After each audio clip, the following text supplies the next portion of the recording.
Bienvenidos y bienvenidas. La Pontificia Universidad Católica Madre y Maestra y la Vicerrectoría de Posgrado le agradecen muchísimo su presencia y nos alegramos de que hayan aceptado esta convocatoria.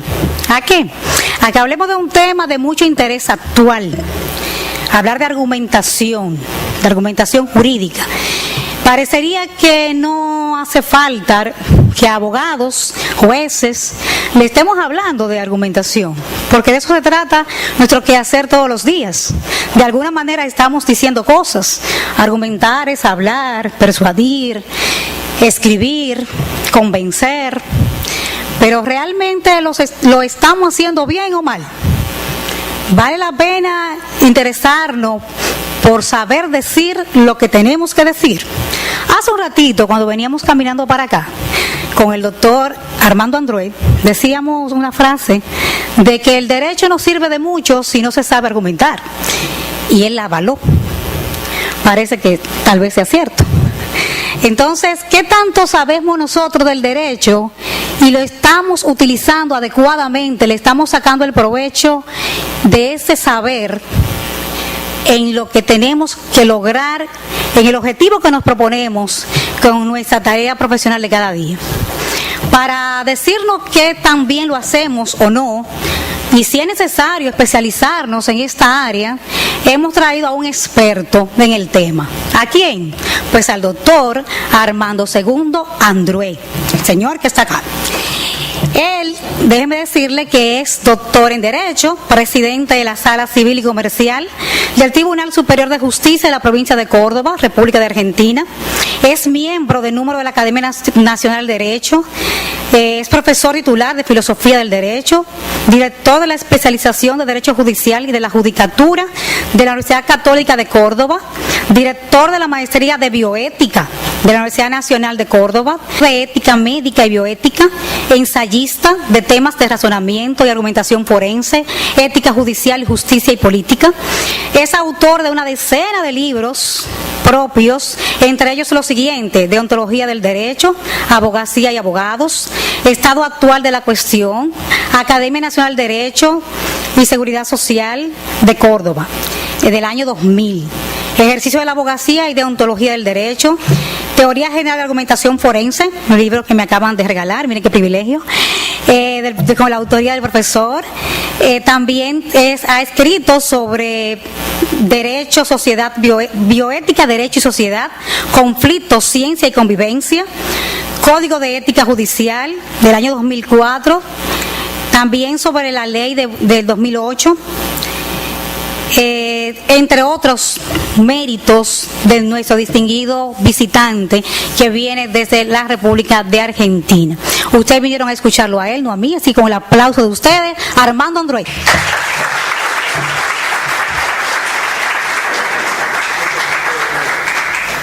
Muchas gracias. Muchas gracias.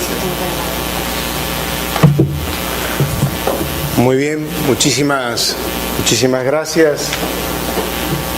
En primer lugar, a la magistrada, la doctora Miguelina Ureña, que ha tenido la gentileza de tener estas palabras. Después a ustedes, que en realidad son la razón de que estemos tratando de hacer una exposición. En verdad debo decirles que soy un pésimo profesor y un peor expositor. ¿Lo creen? Eso sería lo que debería decir un buen argumentador antes de empezar una presencia ante un tribunal. ¿Saben por qué?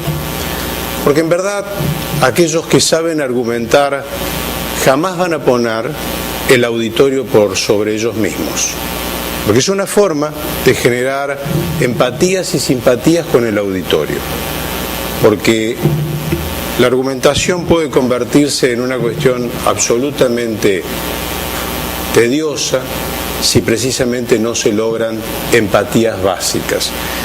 Las empatías académicas son las que nosotros vamos a tratar de hacer. Las empatías profesionales son las que los abogados tienen precisamente cuando intentan triunfar en un pleito. Para eso argumentan, para eso dan razones. Pero en realidad, ustedes y yo sabemos que muchas veces ser dueños del derecho, ser dueños de lo justo, no asegura el éxito.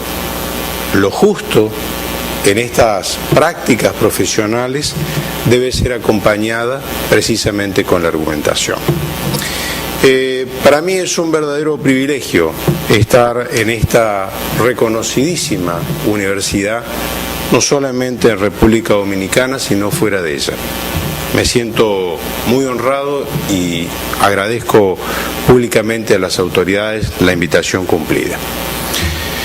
Permítanme ahora tratar de comentarles qué es lo que vamos a hacer en estos minutos.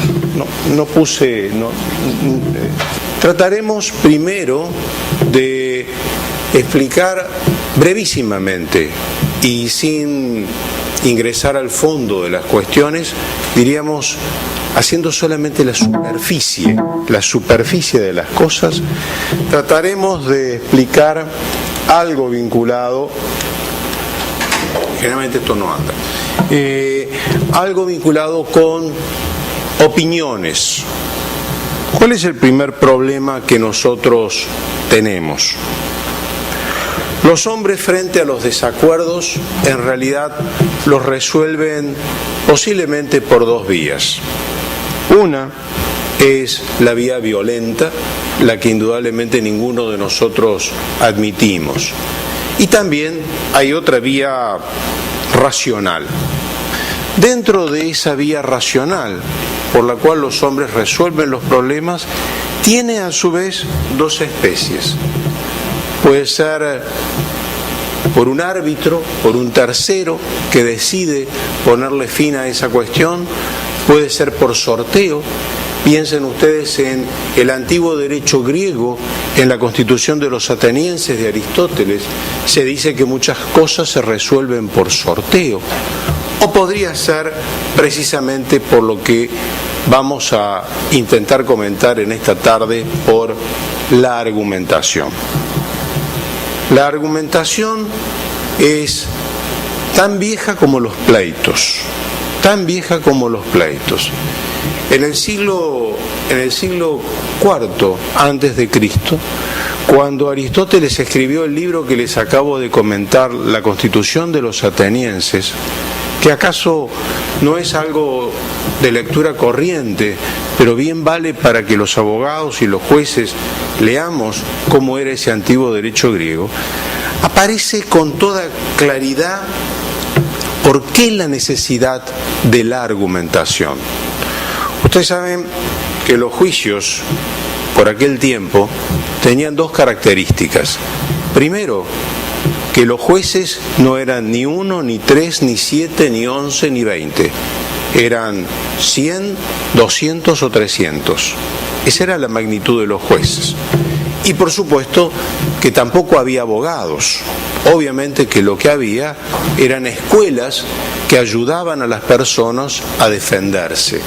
Así ustedes conocerán esos filósofos o esos sofistas, Protágoras, Genofonte, en definitiva todas esas eran escuelas de abogados y que ayudaban a la gente a defenderse en los pleitos. Esto fue construyendo lo que se llama la escuela de los logógrafos. Los logógrafos eran las personas que escribían a los imputados y que los imputados se defendían después frente a la asamblea.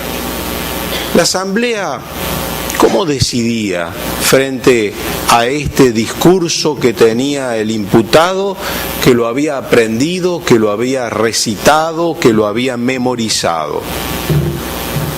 Lo hacía a partir de, no lo que diríamos hoy, de la motivación de las resoluciones. Imagínense una resolución motivada por 300 personas. Cada juicio demoraría 2 años para dictar una sentencia. Obviamente que no. Bueno, A veces hay solamente un juez y demora 4, pero esa es otra cuestión. El hecho es que esos auditorios tan generosos de gente debían ser precisamente persuadidos. Necesitaba el expositor persuadir ese auditorio porque su vida, su patrimonio, en realidad dependía de un pulgar arriba o de un pulgar abajo. Esa era la decisión simplemente. Arriba que iba bien, abajo que iba mal. Nada más que eso. Entonces, imagínense, no había motivación, no había nada por el tribunal. ¿Qué había que hacer? Había que lograr generar una perforación dentro de los sentimientos de ese tribunal para que el tribunal le diera la razón. Entonces allí aparece uno de los aspectos principales que toda argumentación tiene: persuadir un auditorio. Cualquiera que argumenta aspira a una de estas dos cosas: o a persuadir a un auditorio o a convencer a un auditorio. Son dos cosas distintas. Persuadir es trabajar más sobre la línea de las emociones de las personas, y convencer es, en definitiva, ir más a la racionalidad del auditorio. Yo ahora trataré a ustedes de invitarlos argumentando convictivamente para mostrarles por qué la argumentación es algo importante. Esto venía simplemente a decir que, fíjense, estamos hoy, 25 siglos después, siguiendo prácticamente el mismo camino de Aristóteles, no para una asamblea de 300 jueces, sino para los pequeños tribunales que integran 1, 3, 7, 11, 15 jueces. De eso se trata. Pero qué lástima que no hemos logrado el éxito con esto. Pero si podemos pasar una... son muy pocas. Ahí está, gracias.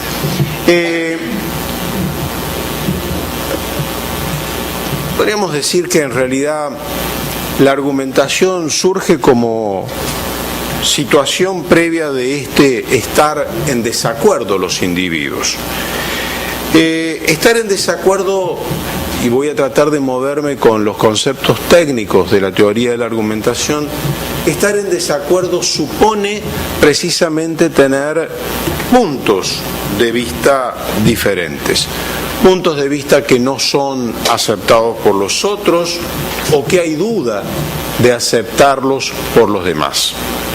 Esos puntos de vista a la vez pueden tener, cualquiera de ellos, un conjunto de proposiciones o una sola proposición. O sea, un punto de vista puede encerrar muchas proposiciones en las que no hay acuerdo o quizás solo una. Puede ser que quien aparece como el otro frente a la argumentación, el otro que se va a llamar auditorio, el otro que se va a llamar el opositor, en realidad también tenga sus puntos de vista en desacuerdo, y entonces estamos frente a lo que se llama una argumentación de puntos de vista mixtos.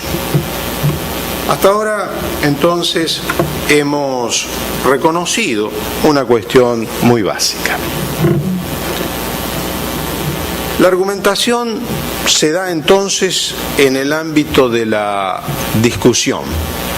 El ámbito de la discusión, o sea, generar situaciones en donde los puntos de vista presuponen un conflicto. Esta manera en que se va a ir construyendo la discusión, a la vez nos va a colocar nosotros en lo que se llama un discurso argumentativo. Omití decir una obviedad. Cuando uno dice argumentos, argumentar es arguir, y arguir es dar razones. No hay una argumentación que no trabaje sobre razones.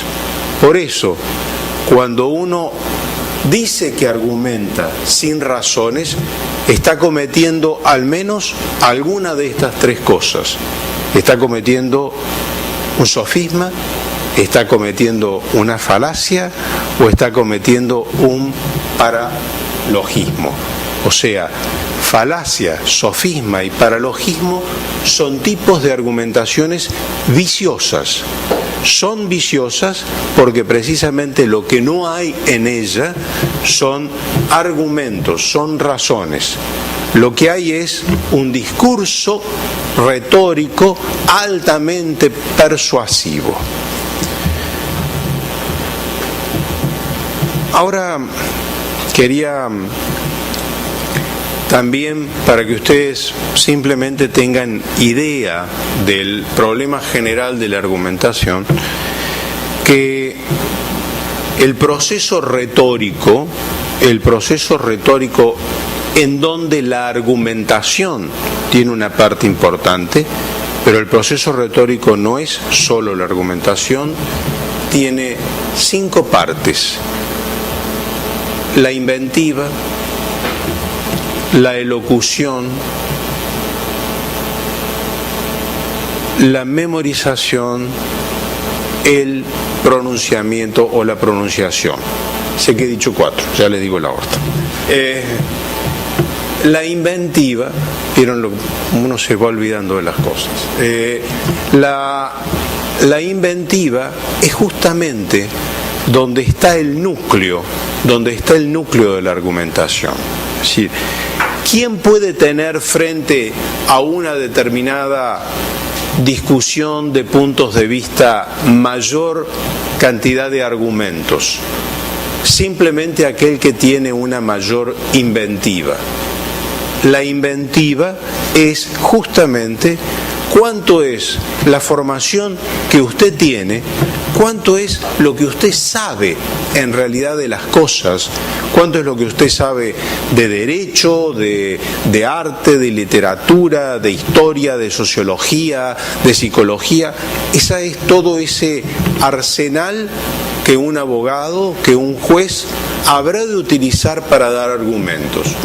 Si su caja de inventiva, si su caja de herramientas es pequeña, con pocas herramientas, posiblemente lo que puede arreglar con ellas es muy poco. Entonces, la argumentación supone en quien la va a disfrutar y utilizar, porque argumentar es dar razones, tener una mirada realmente generosa de las cosas. Si usted sabe poco, su argumentación siempre será de la misma entidad. Será poca, será corta, será simple. Si usted conoce de muchas más disciplinas, eso la va a enriquecer. Por eso también el derecho hay que pensarlo, y así debemos comprenderlo, hay que pensarlo desde una manera interdisciplinaria, transdisciplinaria. El derecho no es solamente norma, el derecho es mucho más que norma, y cuando llega la hora de argumentar, allí se ve esa fortaleza. Lo cierto es que estas diferencias de opinión indudablemente van a encontrar un momento en que son clausuradas. Son clausuradas cuando aquellos que tenían una opinión o un punto de vista diferente a nosotros revisa su punto de vista y acepta revisarlo y por lo tanto mejorar su posición, o cuando aquella persona que está en un estado dubitativo precisamente clarifica y sale del estado de duda y pasa al estado de certidumbre respecto al problema. Esto es lo que todos los días nosotros hacemos, porque a cada momento estamos haciendo argumentos. Argumentamos cuando nuestros hijos, bueno, ya son grandes, pero cuando eran más chicos, pedían autorización para ir a tal o cual lugar y había que argumentar para explicarles por qué no era conveniente, y ellos argumentaban acerca de por qué ese punto de vista era un punto de vista claramente paternalista y motivo por el cual había que descartarlo y todas esas cuestiones. cuestiones. Lo cierto es que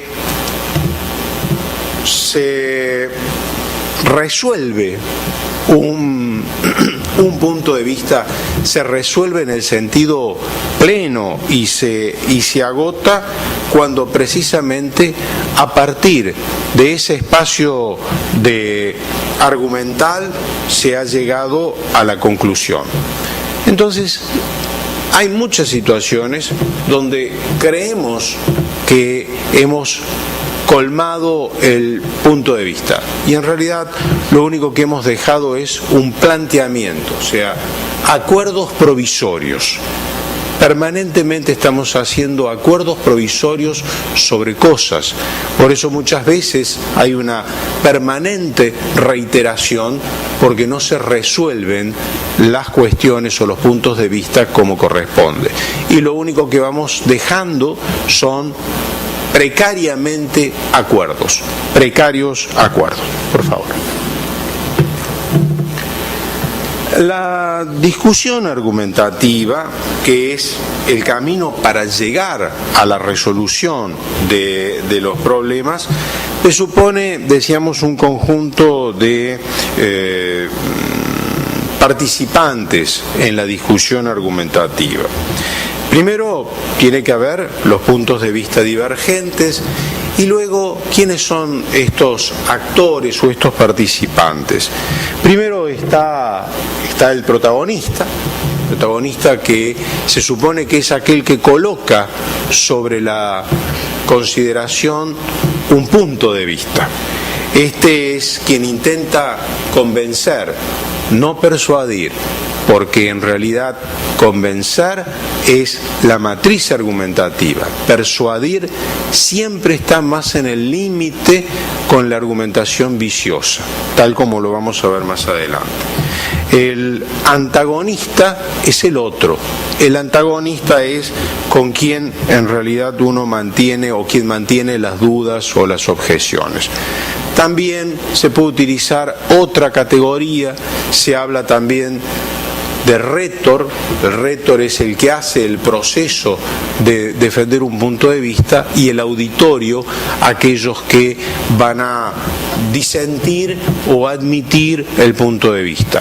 Lo que pasa es que una es un tipo de argumentación más erística y otra es un tipo de argumentación más heurística, o sea, este tipo de argumentación donde yo soy rétor, donde ustedes son auditorio o la de un profesor simplemente dando clase, es un tipo de argumentación precisamente heurística.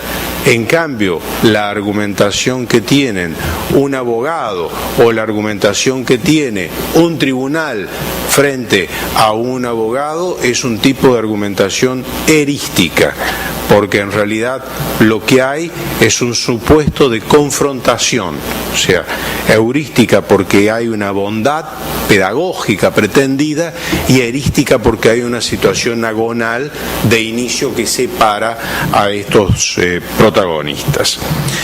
La argumentación, o la discusión, mejor dicho, la discusión argumentativa tiene un conjunto de etapas que yo quiero llamar la atención a ellas, al menos en esta rápida consideración que estamos haciendo. Cuando digo etapas, porque estoy pensando en un modelo ideal, no es que toda argumentación la tenga o las tenga, pero en realidad planteadas como un modelo ideal, nos permite establecer que en cada una de estas etapas hay una serie de herramientas que se pueden utilizar. Y de nada sirve pensar la argumentación si no es para mejorar, en este caso, una práctica profesional que abogados y jueces tenemos por delante. La primera etapa es la confrontación, como allí lo indica, es donde precisamente se ponen de manifiesto los diferentes puntos de vista para el caso que se trate de un tipo de argumentación mixta, como decíamos hace un momento. La apertura de la discusión argumentativa presupone que siempre hay una instancia anterior a pasar al proceso de la argumentación. Hay un proceso previo donde de alguna manera las partes quizás puedan intentar evitar el proceso discursivo. Entonces, de no encontrarse esa consideración, es donde se definen los roles. Se definen los roles, pero en realidad, más que definirse los roles, es donde se determinan los acuerdos básicos. Es decir, en toda gestión argumentativa hay acuerdos básicos. Si usted no coloca los acuerdos básicos, la argumentación es absolutamente inviable, o por lo menos no tendrá las características de ser superadora, será circular. ¿Qué es en realidad poner las reglas precisamente de la argumentación como los acuerdos básicos? Vamos a ponernos de acuerdo que vamos a discutir sobre tal cuestión. Y que si vamos a discutir sobre tal cuestión, vamos a dejar dentro o fuera de la discusión ciertas cuestiones. Vamos a discutir acerca de la belleza. Vamos a discutir el valor estético de la belleza, por ejemplo, en las obras de arte. Es decir, pero vamos a considerar que dentro de la belleza de las obras de arte no puede ser considerado como un punto referencial periodos determinados de obras de arte. O sea, vamos a buscar desde la pintura rupestre en las cuevas de Altamira hasta, en definitiva, la última obra pop que se está exponiendo, no sé, en Guggenheim, en Nueva York. ¿Sí? Entonces, ¿usted qué dice? Dice que en realidad hay algunas consideraciones sobre las que se establece el espacio discursivo. Eso es lo que habitualmente no se realiza, y por eso las discusiones argumentativas tienden a ser circulares y nunca se encuentra el punto de resolución. Siempre quedan como planteamientos, como decíamos hace un momento. ¿Por qué? Porque no se definen acuerdos básicos acerca de qué vamos a discutir y de lo que no vamos a discutir, por lo menos en ese momento. La etapa argumentativa, bueno, es precisamente la más rica, donde cada uno hará y dará las razones que corresponden. Esas razones supone cuánto sabe usted. Es decir, si usted sabe poco, sus argumentos van a ser escasos. Si usted conoce mucho, sus argumentos van a ser generosos. Por eso, asociar argumentación con una mera pragmática no es lo adecuado. Es decir, en Argentina, perdón por la licencia que voy a tener, en Argentina hay ciertos abogados que son fuertemente ejecutores de la patraña procesal. Es decir, ese perfil o ese fenotipo profesional en Argentina se llama chicaneros. Aquí también. Bien. Y hay muchos. Bien. Ustedes saben de dónde viene el concepto de chicanero. Viene de una obra de teatro de Monsieur Chicanet, que precisamente era este abogado terriblemente así querulante, en donde de todo hacía un incidente, de todo incidente hacía una costa, y de toda costa volvía a ser un juicio. Entonces, bueno, era una vida que no terminaba nunca. Ese tipo de abogados digamos en términos generales, ese fenotipo de abogados, el abogado chicanero, ¿en qué se sostiene? Precisamente en hacer permanentes incidencias, permanentes cuestiones, pero su caja de herramientas es en definitiva una caja de herramientas pequeña, tiene pocas cosas, pero sin embargo uno puede suponer que aún con pocas cosas no le va tan mal muchas veces porque tiene algunas habilidades para generar ciertas argumentaciones que en realidad no son tan convictivas, son muy persuasivas, pero que al amparo de las reglas procesales, los jueces que desearíamos a veces pegarle un garrotazo, tenemos que habilitarle la vía para que siga. Entonces, este esquema de la argumentación no es un esquema que favorezca a los abogados chicaneros. Pero sí debo confesar con todo dolor, pero con igual franqueza, que si un abogado chicanero sabe argumentar, estamos en un verdadero problema. Sí, porque en realidad las cuestiones se ven muy complicadas en ese caso. Luego, la resolución, por supuesto, la conclusión, donde se resuelve esta cuestión de la diferencia de las opiniones.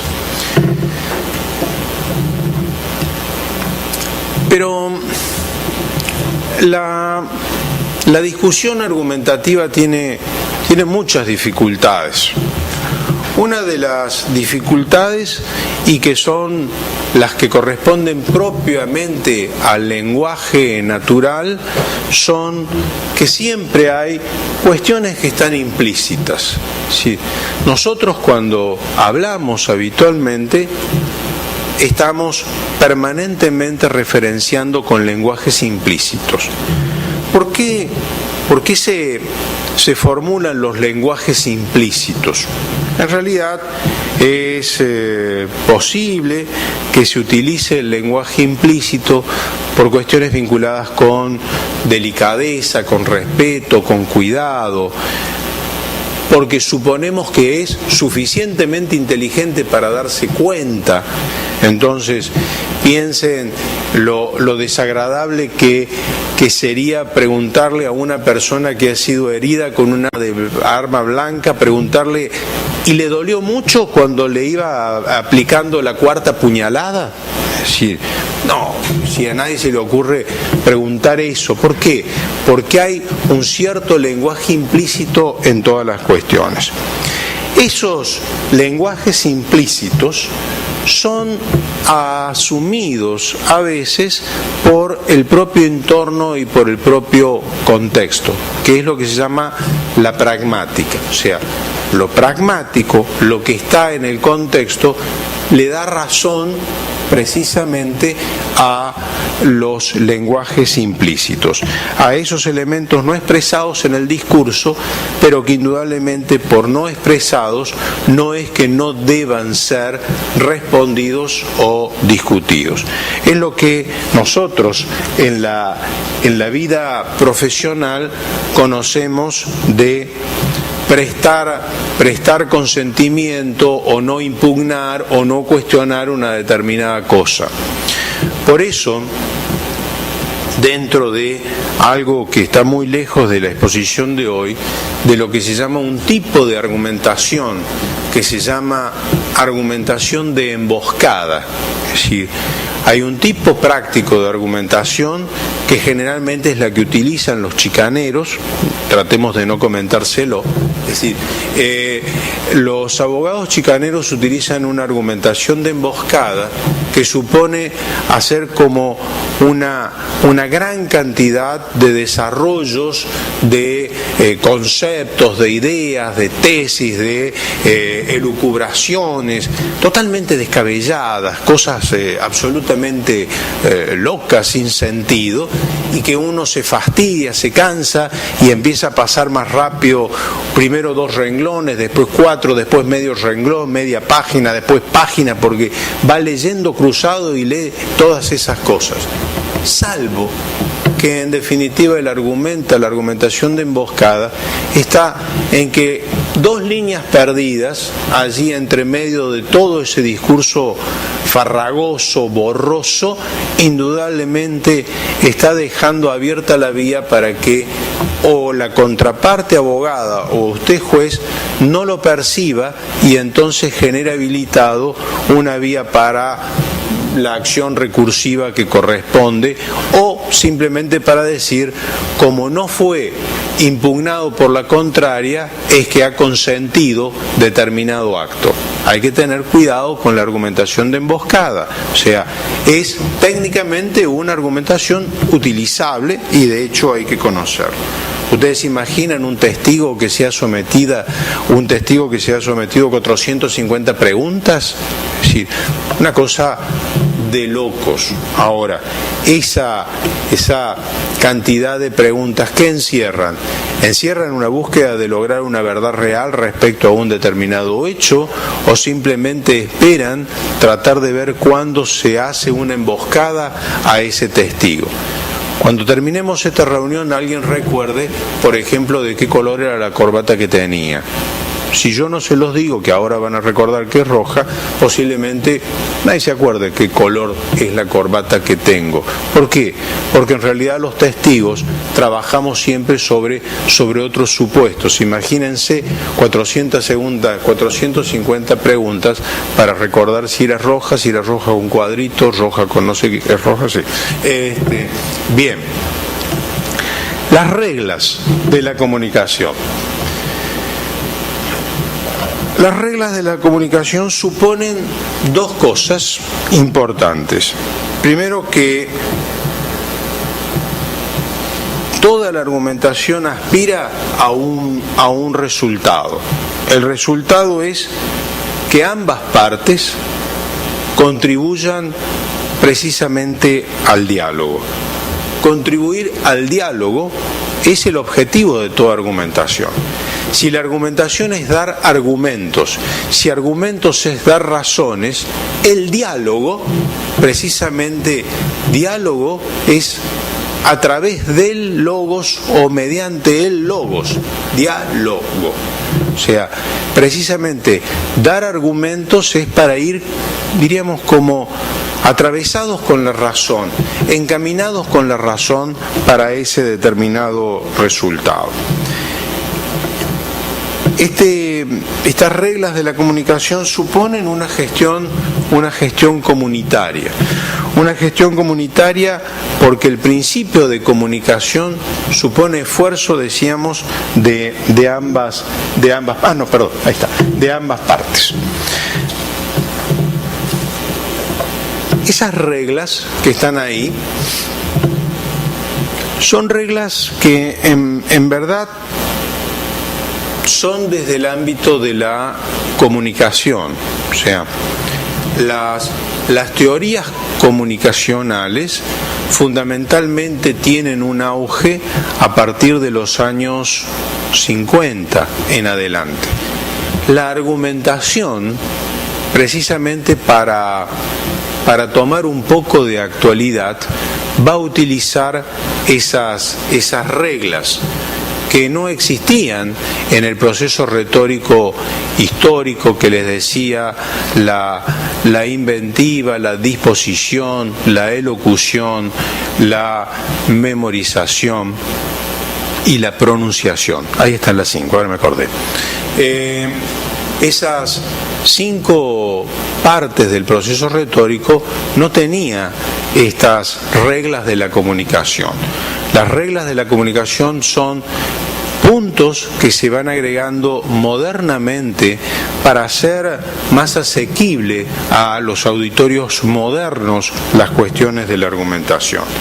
Y estas son reglas, insisto, de la comunicación que luego van a pasar a otros ámbitos, mejoradas, transformadas, pero en realidad son de aquí, de las reglas de la comunicación. Ustedes posiblemente han escuchado a 2 autores muy importantes contemporáneamente. Los dos son alemanes, Robert Alexy y Jürgen Habermas.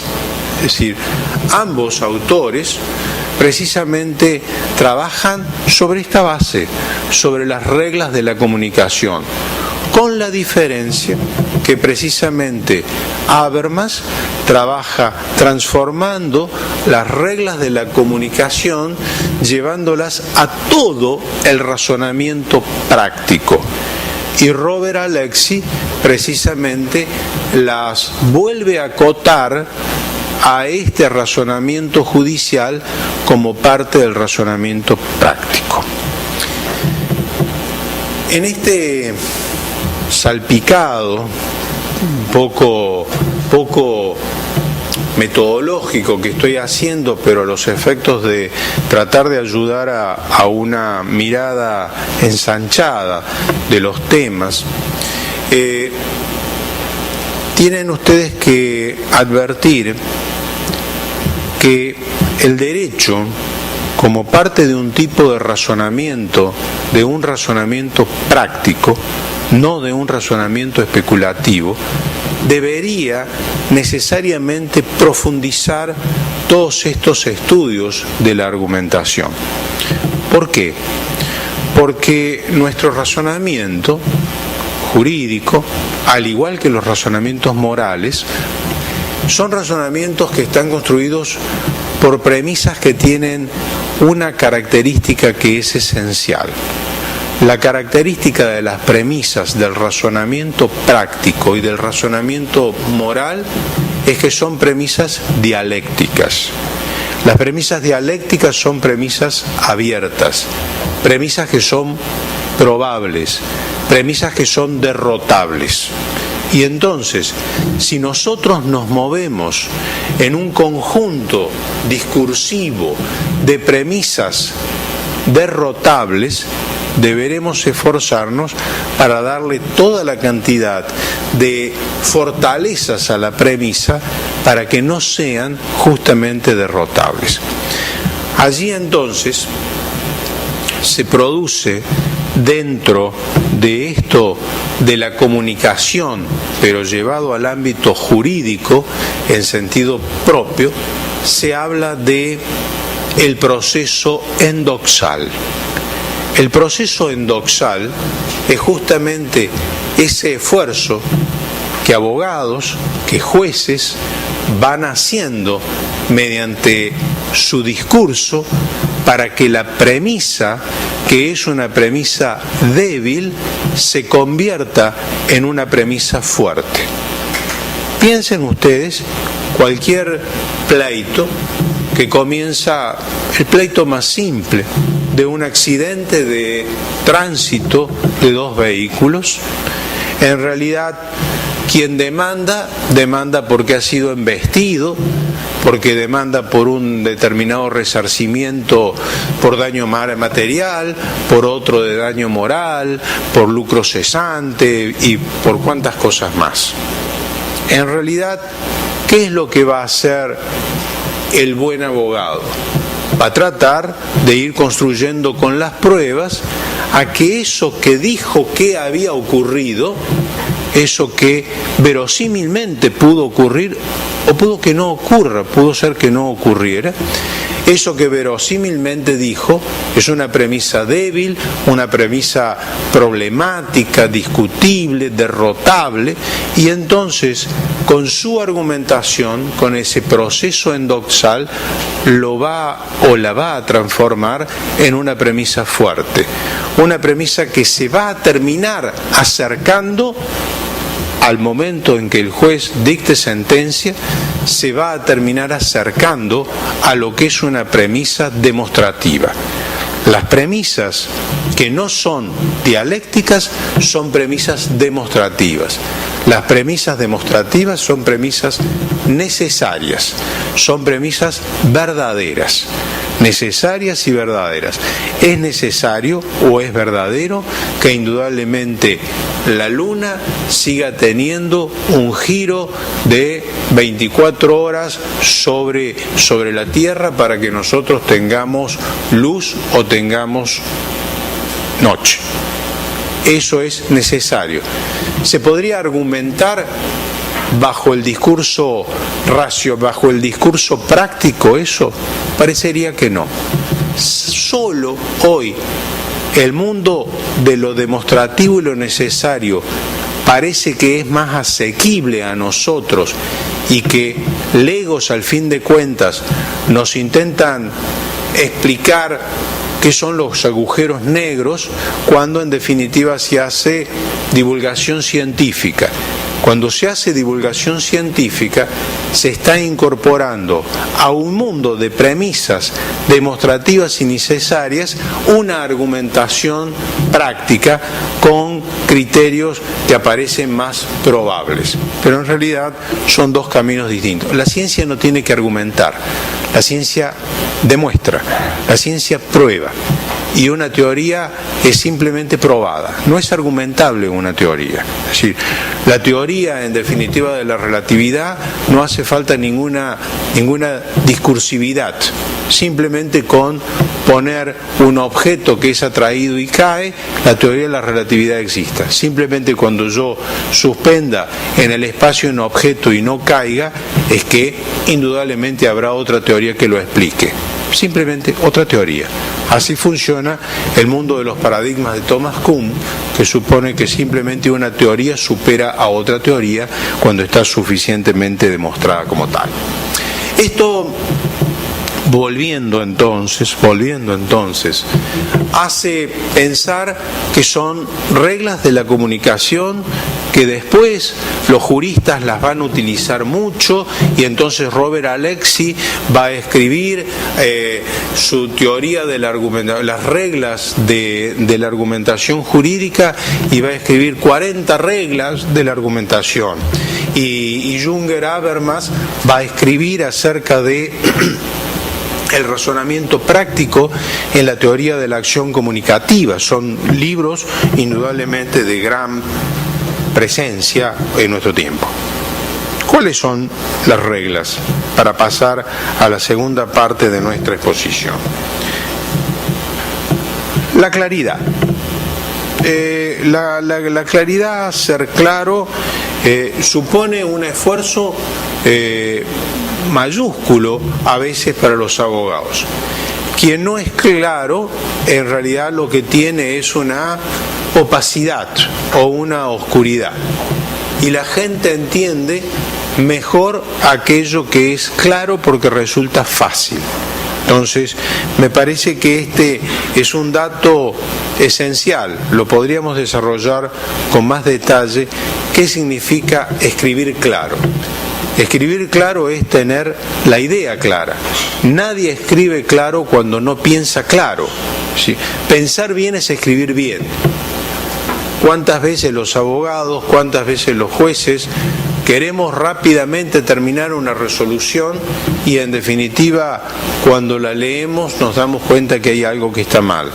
Porque no hemos pensado bien, escribimos mal.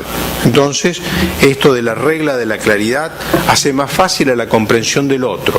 Y en realidad es hacia donde yo estoy dirigiéndome. Estoy dirigiéndome a un auditorio que aspiro convencer acerca de que es muy importante la argumentación. Y lo mejor es decirlo así, es muy importante. Podremos ahora seguir explicando por qué. La regla de la sinceridad. La discusión argumentativa supone la honestidad de la persona. ¿Sí? Por eso el chicanero en realidad cuando hace o cuando dice algo bien nadie le cree, porque en realidad ya rompió la regla de la honestidad que supone que uno le da el crédito a la gente.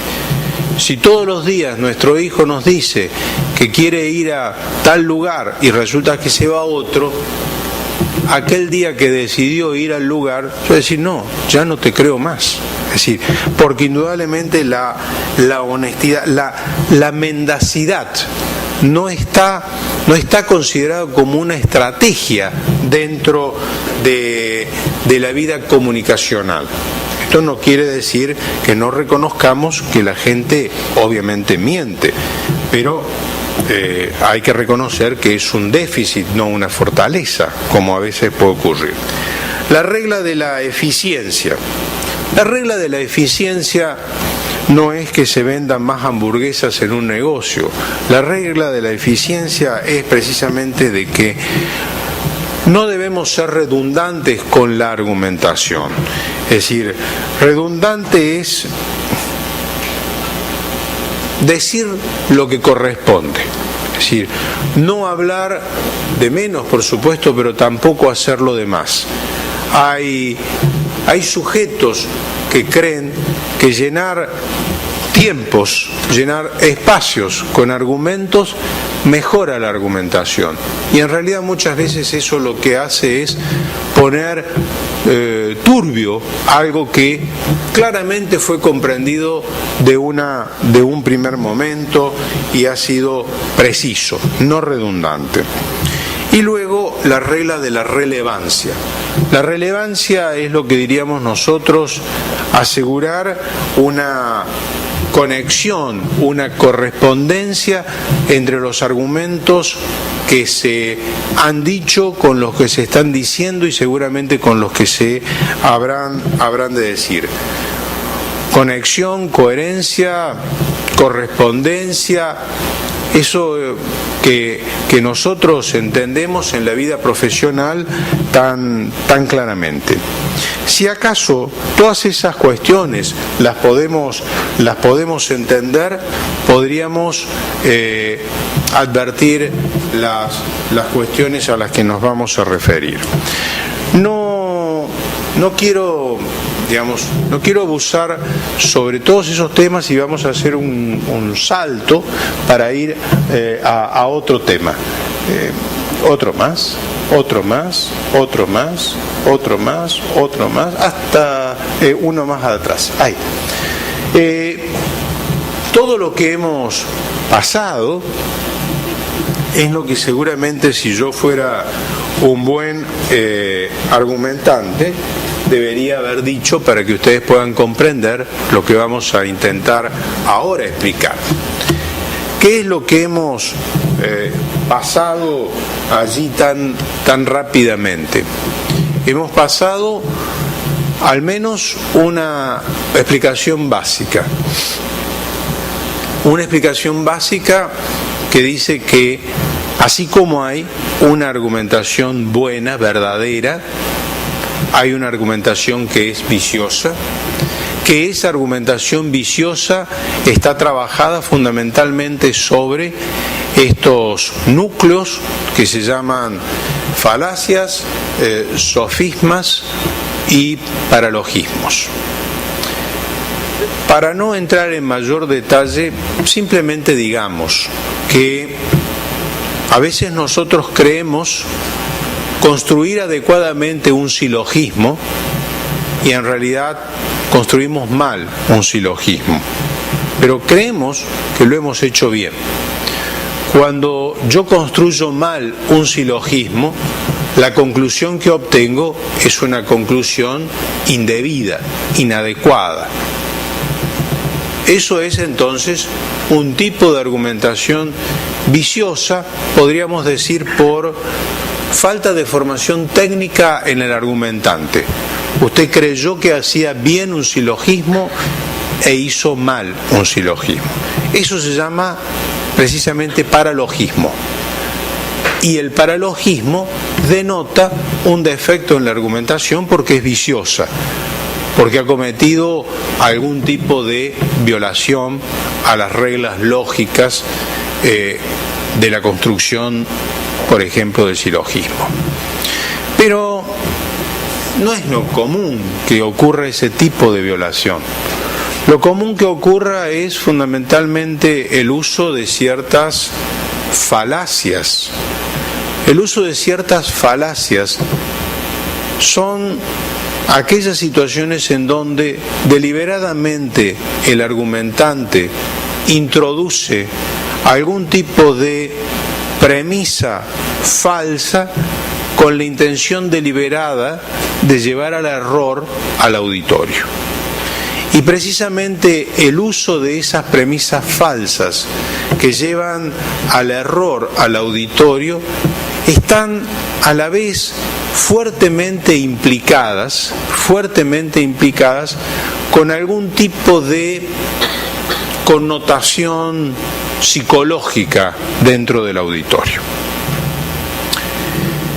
Digo también para aclarar que en los últimos años, desde Irving Copy, que posiblemente lo han estudiado como uno de los grandes lógicos modernos, o Cohen como otro de los lógicos modernos, cuando trabajan el tema en lógica de las falacias y de los sofismas, se encuentran con clasificaciones distintas quizás a la que en este momento yo esté planteando.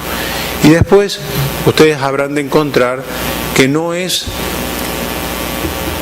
corriente encontrarse que dos lógicos den las mismas clasificaciones. Pues esa es una cuestión que en este momento no vale considerar. Digo, por si acaso alguien, por lo que voy a decir, lo considera no precisamente una falacia sino un sofisma, obedece a una razón técnica vinculada con formación de estudio nada más. ¿Cuándo decimos que estamos frente a una falacia? Estamos frente a una falacia cuando el auditorio, cuando el rétor introduce, decíamos, algo deliberadamente falso, pero que va a calar dentro de la sensibilidad del auditorio, y entonces el auditorio se va a sentir fuertemente motivado para precisamente seguir ese rétor. Pero estamos en un nivel, podríamos decir, más sensitivo que racional del problema. Por ello es que no hay allí una argumentación convictiva, hay una argumentación solamente persuasiva. Supongamos que mi hijo, que es un muchacho al que le gusta salir a bailar, sale a bailar, y yo soy un hombre ya muy conservador y no me gusta que mi hijo salga a bailar, por lo menos con mucha frecuencia. Entonces le digo, Mariano, solamente los días sábados, los otros días no. Y él se enoja mucho y me dice, papá, todos mis amigos salen los jueves, los viernes, los sábados, los lunes, los miércoles, ¿por qué yo solamente voy a salir el día sábado? Bueno, entonces le digo, porque no parece correcto salir todos los días, que hay que estudiar, hay que hacer otras cosas, y bueno, y podemos ahí entrar en esas discusiones de padres con hijos. Mi hijo tiene 27 años, se ríe cuando escucha estas cosas, ¿no? Cuando él me contestó que en realidad todos sus compañeros salen o todos sus amigos salen, ¿qué me está diciendo? Me está en definitiva respondiendo con un argumento que es un argumento falaz. Me está respondiendo con una precisamente falacia trabajada sobre el argumento ad populum, que justamente sostiene el principio de que si muchos hacen algo, debe ser que es bueno que muchos lo hagan, porque hay un tópico que es el tópico de la cantidad, que supone que precisamente lo mucho de todos es más importante que lo poco de alguien. Pero sin embargo, en el mundo de la argumentación, minado de tópicos, que después podremos decir que son los tópicos, también se podrá oponer otro tópico, que es el tópico de la calidad. Entonces, el tópico de la calidad es el tópico que explica generalmente a las señoritas que tienen novios extravagantes, raros, así mal agestados, pecados y todas esas cosas, pero que las novias siempre lo explican diciendo que es realmente un muchacho raro, pero es muy bueno, es decir, tiene un espíritu especial para comprender las cosas, y usted de afuera lo mira y dice, este es un loco suelto. Es decir, pero ella en realidad se siente muy acompañada con el tópico de la calidad. Y es el mismo tópico que en realidad, ¿por qué hace que una piedra de brillantes sea más valiosa que una piedra de mármol? Si acaso el mármol fuera posible de lucirlo en un anillo. Porque en realidad el valor que uno le coloca con el carácter de rareza, escasez o especialidad lo hace precisamente más atractivo. Es atractivo para algunas mujeres tener novios raros. ¿Sí? ¿Por qué? Por el valor rareza, por el tópico de la calidad. Perdón al auditorio por el ejemplo. Entonces, vamos a comentar brevemente, porque ya el tiempo creo que estamos pisando su máximo.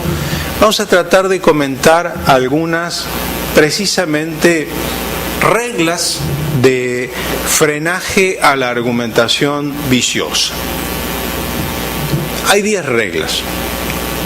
Esto de la cantidad de reglas es siempre muy opinable, cuántas hay. ¿Qué es lo que quiero presentar? Brevemente, no más de eso, brevemente. Tratar de que ustedes puedan advertir cómo funciona el ejercicio vicioso y cómo correspondería poder aprenderlo o poder percibirlo precisamente a esa argumentación viciosa en un discurso práctico. Las reglas estas van a estar fijadas precisamente bajo 2 momentos principales. Uno, en la manera en que las partes proponemos nuestros argumentos, y en segundo lugar, aquellas que se refieren a la argumentación y a la conclusión propiamente dicha. Si nosotros cumplimos estas reglas y si hacemos que los otros cumplan estas reglas, podríamos quizá decir que estamos bien encaminados en una discusión argumentativa. Podríamos decir eso. La primera de las reglas que está allí señalada es la violación a la regla de la libertad. ¿Qué supone? Supone que las partes en una gestión discursiva, argumentativa, las partes tienen la libertad para cuestionar los puntos de vista en una manera ilimitada. Digamos, ilimitada en cuanto a los argumentos que se van a presentar. Motivo por el cual, si vamos suponiendo, claro está, lo que dijimos al inicio, dijimos, de ciertas cosas no vamos a hablar, ¿sí? Motivo por el cual, de lo que hemos dicho y acordado que no vamos a hablar, de eso no se habla. Se habla de lo que hay acuerdo para hablar. Y sobre lo que hay acuerdo, precisamente hay plena libertad, precisamente para establecer esos discursos o esos argumentos. Se viola esa regla cuando precisamente se colocan nuevos puntos de vista. Cuando hemos acordado todas las variables, pero luego en el interior de la discusión se quiere colocar una nueva variable, un nuevo límite. En realidad, intentar hacerlo supondría violar la regla de la libertad. Es decir, eso ya no puede ser precisamente incorporado. La libertad también se viola, esa libertad de acción del argumentante, cuando se restringe de alguna manera, cuando no se colocan los debidos tiempos, digamos, equilibrados entre uno y otro. Por eso, lo mejor que se puede hacer es en los procesos donde la discusión argumentativa es reglada. Nosotros, los abogados y los jueces, tenemos una discusión argumentativa que es formal y reglada. Cada uno habla en un momento, en un tiempo y bajo ciertas condiciones. Pero, últimamente, también se comienza a colocar precisamente esas restricciones, no solamente en los momentos, sino en las propias extensiones de la utilización de los argumentos. ¿Para qué? Para ganar mayor claridad en la argumentación.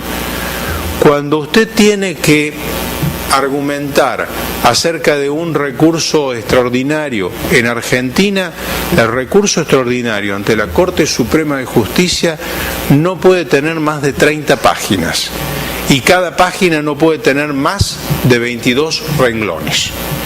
Si usted en realidad escribe 30 páginas con 24 renglones, la Corte le va a rechazar por inadmisible su recurso, aun cuando sea de una trascendencia extraordinaria. ¿Por qué? Porque precisamente empiezan a aparecer estas restricciones. Desde la teoría de la argumentación uno podría cuestionar eso, pero a la vez lo comienza a dispensar en función de la claridad. Decimos, por ejemplo, que se colocan nuevos límites a puntos de vista en la argumentación que no habían sido colocados al inicio de la argumentación. Por ejemplo, vuelvo acerca de nuestra discusión argumentativa acerca del valor estético de obras, de pinturas, desde la pintura rupestre de las ruinas de Altamira hasta hoy cuestión moderna. Muy bien, pero yo traigo para el debate a mi antagonista. Traigo que vamos a hablar acerca de el valor de la belleza de la maja desnuda de Goya, porque en realidad me parece una pintura con un alto valor estético, digno para entender una sociedad propia de la España del siglo XVII.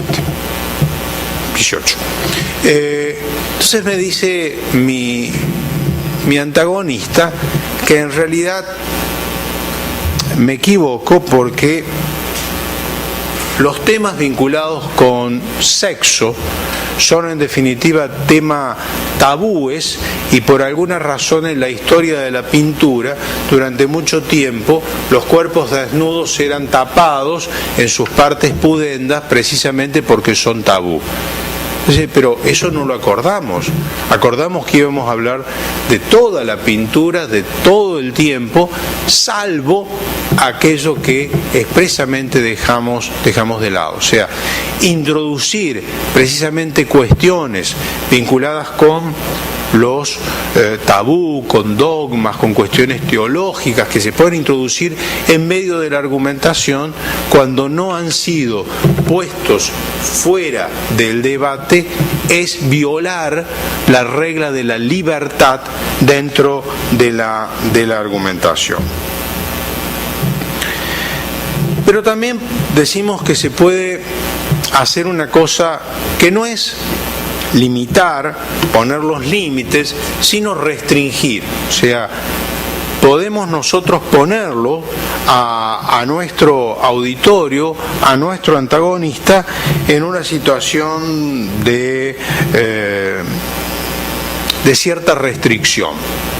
Para eso es cuando uno empieza a argumentar colocándole ciertas presiones al antagonista, ciertas presiones para que precisamente nos siga proponiendo nuevos puntos de vista. O sea, no hemos puesto más que las limitaciones dichas, pero sin embargo alguien comienza a decir, mire, pero lo que pasa que en realidad ese tipo de pinturas, por ejemplo, como puede ser la pintura flamenca, es en realidad una pintura que apelaba mucho a mostrar las afectaciones espirituales de las personas. Y entonces, si es una pintura que mostraba las afectaciones espirituales de las personas, no permitía apreciar el valor estético. ¿Qué es lo que está diciendo quien argumenta de esa manera? Está introduciendo, primero está violando la regla, y la está violando la regla haciendo una introducción de una falacia, que es la falacia del argumento ad misericordiam. Es decir, el argumento ad misericordiam es precisamente ese tipo de argumentación mediante la cual alguien intenta poner una situación no de convencimiento, pero sí de persuasión, apelando a la piedad, al sentimiento, al dolor que otro puede tener. Porque en realidad hay esposas, madres, mujeres, novias de personas que están siendo sometidas a proceso, por lo menos en Argentina, que van y lloran en la puerta del tribunal, es decir, van y se encadenan en la puerta del Palacio de Justicia, es decir, y dicen, el juez fulano condenó a mi hijo, es decir, y ahí lloran, y en definitiva cuando pasa el juez llora un poco más fuerte, es decir, buscando en realidad el argumento ad misericordiam, propagado por muchísimas maneras más. Pero podría yo también hacer otra cosa para buscar esta limitación a las reglas de la libertad. Podría, supongamos, decirle a mi antagonista, que estamos discutiendo acerca del valor estético de la historia de la belleza en la pintura, decirle que en realidad no he advertido suficientemente bien, pero advierto que, claro, él, como ha tenido por sus años indudablemente algunos defectos en la vista, ya está afectado de esa enfermedad ocular que son cataratas, que indudablemente no le permite visualizar adecuadamente la pintura. ¿Qué le está diciendo allí? En realidad está utilizando para restringir la libertad otro tipo de falacia, como es precisamente la falacia ad hominem. La falacia por el argumento ad hominem es cuando yo precisamente burlo una situación, dejando la situación objetiva y poniéndolo al sujeto con el que estoy argumentando, poniéndolo como aquel que no tiene entidad, autoridad suficiente como para poder hablar de esta cuestión. Aquel abogado que está litigando con su contraparte por una cuestión de, supongamos, de violencia doméstica, de violencia conyugal, y aquel que está defendiendo a la esposa golpeada, recibe un epíteto de la contraparte que le dice: usted no está en condiciones de defender porque usted todas las noches es público que le golpea a su esposa. ¿Sí? Entonces, el argumento ad hominem es un argumento desbaratador. es un argumento terrible y es muy utilizado porque es un argumento ofensivo, claramente. Es lo que podríamos decir en una manera más común, cuando llega el cartero en Argentina, al que reparte las cartas, cuando se reparten alguna carta física, se decimos cartero. Hoy casi las únicas cartas físicas que se reparten son las de los impuestos. ¿Sí? Sí. Y entonces uno se enoja con el cartero cuando trae el impuesto. ¿Qué culpa tiene el pobre hombre que trae el impuesto de lo que usted gasta de energía eléctrica? Pero de nuevo, ya tan rápido vuelve.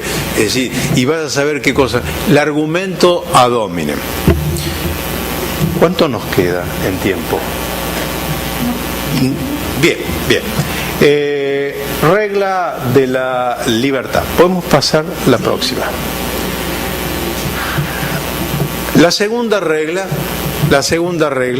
está vinculada con precisamente la regla de la carga de la prueba. ¿Qué es la regla de la carga de la prueba? Quien propone un punto de vista en la argumentación lo debe defender. Esto es así de simple, pero no solo que lo debe defender, sino quien solicita mayor, precisamente, explicación, la contraria, la debe recibir. Esto, sin embargo, que nosotros presumimos tan simple, tiene un conjunto a veces de cuestiones más oscuras. Es decir, jurídicamente esta regla de la argumentación tiene una violación ostensible, pero la hemos aprendido y la hemos asumido. Todos sabemos que en determinado tipo de pleitos hay una inversión de la carga de la prueba. Es decir, quien debe probar no es precisamente quien aparece, digamos, requiriendo la indemnización, sino es la otra parte. Generalmente en el ámbito de la responsabilidad médica, sobre aquella base de que hay personas que están en mejores condiciones de probar que otras, quién es el más débil en la situación y todo lo demás. Ese tipo de violaciones suponen técnicamente desde la argumentación un tipo de falacia. Es la falacia que se llama de la inversión de la carga de la prueba. Que la aceptemos dentro de la práctica profesional es cierto, pero me parece que no hemos todavía encontrado un eje precisamente argumentativo para demostrar que ciertas construcciones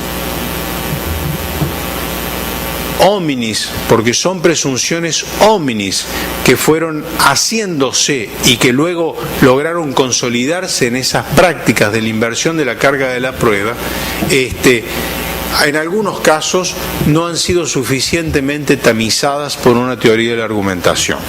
Si en realidad hubieran pasado por el filtro de la argumentación, los argumentos tal vez serían más fuertes o posiblemente la inversión de la carga de la prueba no existiría. La inversión de la carga de la prueba procesalmente sabemos que existe. Ahora, que procesalmente exista significa que desde la razonabilidad argumentativa la debamos sostener, por lo menos es un punto de vista a analizar. Y quizás desde la teoría de la argumentación podría ser una práctica a cumplir. La tercera de las reglas, dice, es la violación de la regla del punto de vista.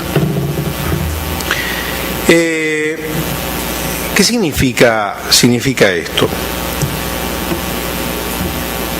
Que el ataque que se hace a un punto de vista, acordemos que precisamente la argumentación supone ese punto de vista, que generalmente en el pleito puede ser una argumentación simple, salvo cuando hay reconvención.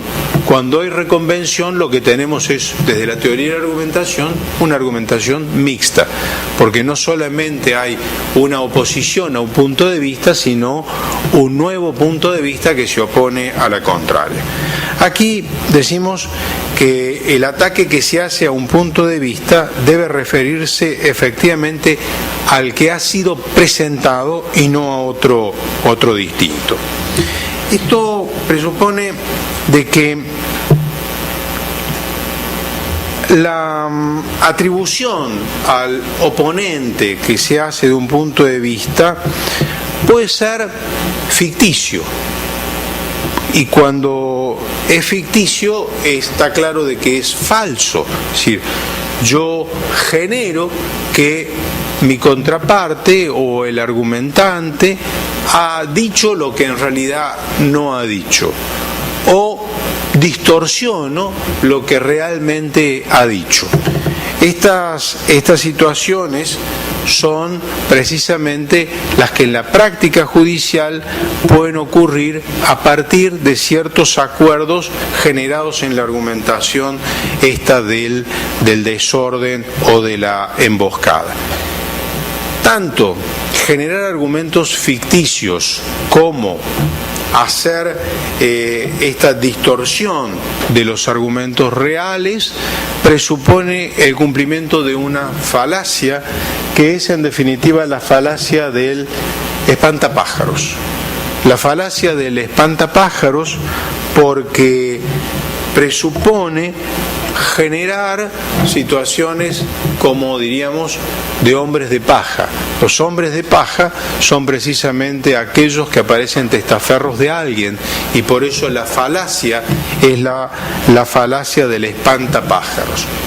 Habitualmente este tipo de falacia del espantapájaros también se confunde muchas veces con la argumentación ad populum, ese tipo de argumentación que como hay una opinión generalizada de que tal cosa, el argumento mío en realidad que no sostuvo eso, pero como la mayoría termina dándole esa consideración a eso que yo dije, llevan mi argumento a colocarlo dentro de la masa del conjunto. Entonces indudablemente resulta más sencillo o genera este tipo de dificultad. Por favor. La cuarta regla es la regla de la relevancia. La regla de la relevancia presupone que los puntos de vista que son utilizados deben ser precisamente los importantes para quien defiende una determinada situación.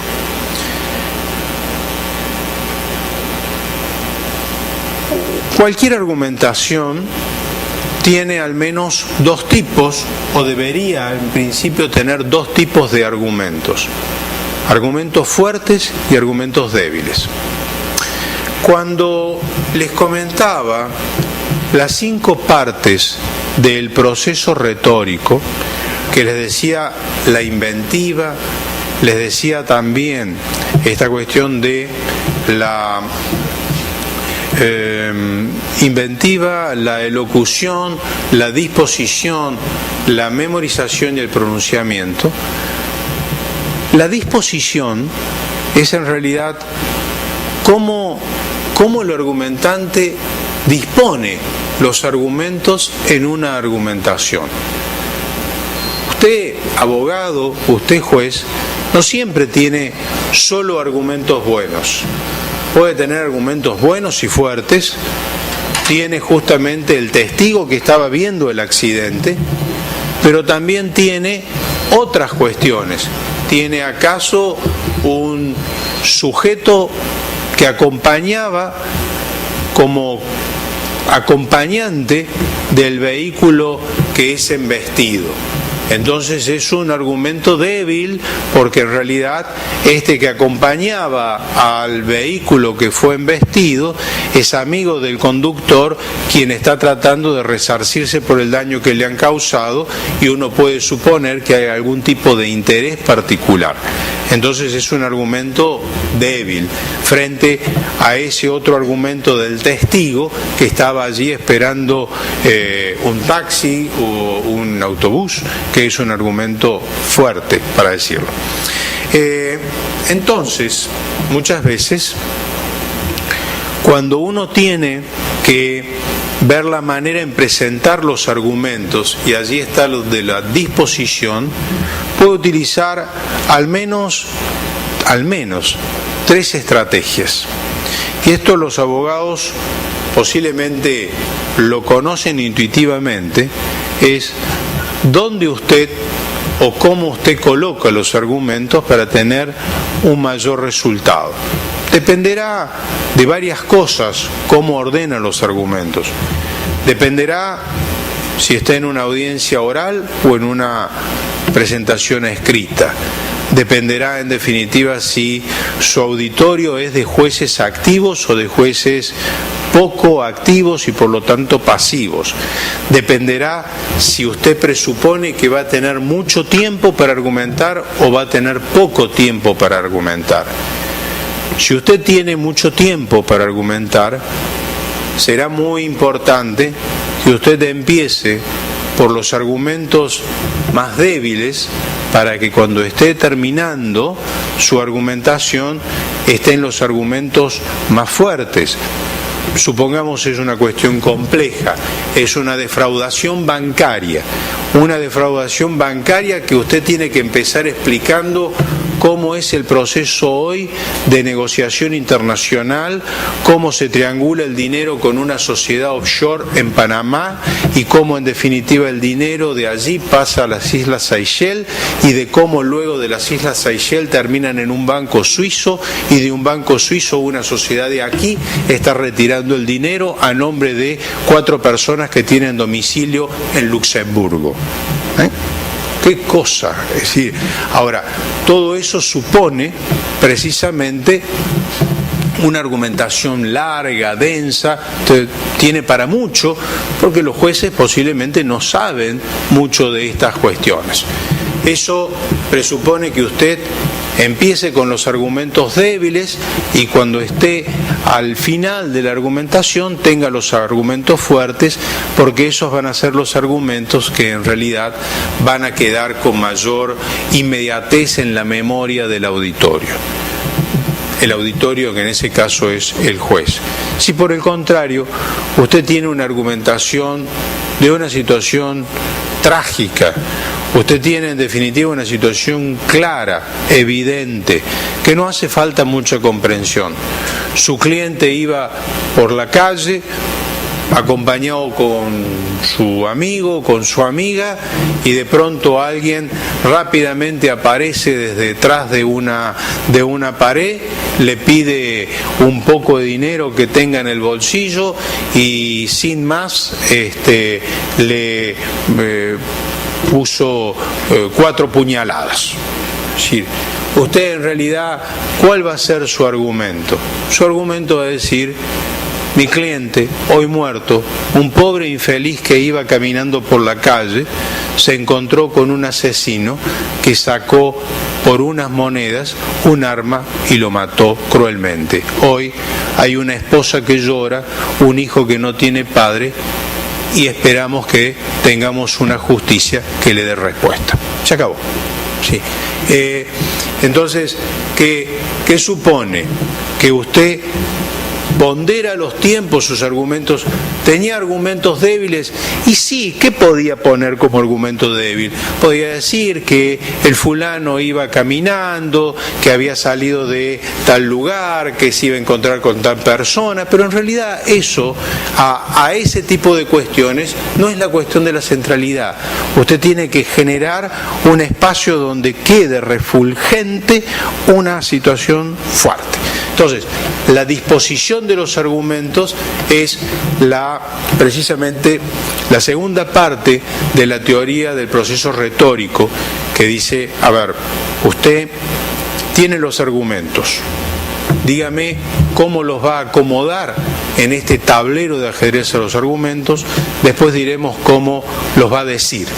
Y cómo los va a decir a los argumentos es justamente esto, las teorías o las reglas de la comunicación para que ese decir sea también mucho más efectivo, porque lo puede decir de una manera menos efectiva o más efectiva. Esto venía, y con esta regla concluyo,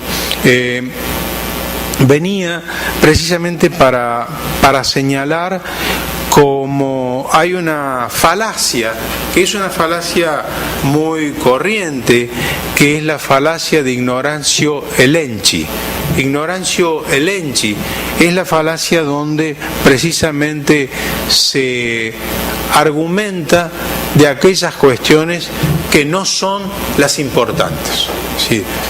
Muchas veces eso ocurre cuando los argumentos que se tiene son argumentos de poca entidad, no tiene argumentos fuertes, entonces habla precisamente solamente con los argumentos secundarios, o posiblemente usted es una persona que no sabe precisamente apreciar el valor de utilizar adecuadamente un argumento. Supongamos que en el mismo ejemplo de recién, de este muchacho que es asesinado en la vía pública, precisamente de tipo patético, argumentos sensitivos, que en ese caso empiezan a pecar dentro del argumento ad misericordiam y termina haciéndole perder la fortaleza que un argumento fuerte, como es más o menos el enunciado, podría ser suficiente para cierto éxito. Nos quedan muchas reglas, nos quedan muchas cosas, pero también es parte de una regla de la argumentación precisamente saber encontrar el tiempo de concluir. Es decir, y yo creo que el tiempo de concluir no es otro que mi objetivo, y volviendo a devolver la grata invitación, era permitirme a hablar con ustedes de estos temas tan interesantes como es la argumentación, decirles que tenemos un camino muy extenso por hacer a la hora de hablar de la argumentación. Camino extenso, camino todavía no trabajado, camino sobre el que hay mucho para aprender por parte de todos. Si esto ha sido logrado, yo estaré satisfecho. Pero, para terminar como empezamos, como a mí no me gusta argumentar persuasivamente, yo no espero que el auditorio salga de aquí encantado, diciendo qué extraordinaria exposición. No me preocupa eso. Es decir, simplemente yo busco otro tipo de argumentación. Busco una argumentación convictiva en que en la tranquilidad de la reflexión, algunos de ustedes, quizá todos ustedes, pueden darse cuenta que más allá de lo cómico que hayamos podido colocar en nuestros ejemplos, nuestras cosas, lo ameno que he intentado ser y quizás lo he logrado, en realidad ustedes van a estar pensando en que algo de lo que hemos dicho en esta hora valió la pena para permitirme que les robe una hora de su tiempo. Muchas gracias.